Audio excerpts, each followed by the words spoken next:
U Širokom Brijegu otvoren je 8. Mediteran film festival.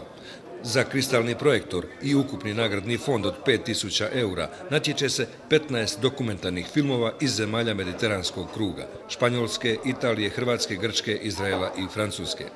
U popratnom programu filmska publika imat će priliku izvan konkurencije pogledati igrane i eksperimentalne filmove te filmove u jednom kadru kojima se predstavljaju autori iz Irske, SAD-a i Brazila.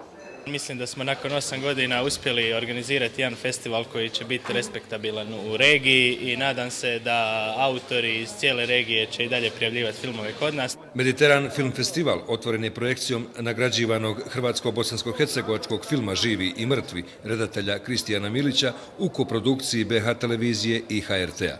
Sutra se na završnoj filmskoj večeri očekuje dolazak poznate španjolske glumice Lucie Sanchez. Mediteran film festival u Širokom Brijegu i ove je godine izazvao veliko zanimanje publike.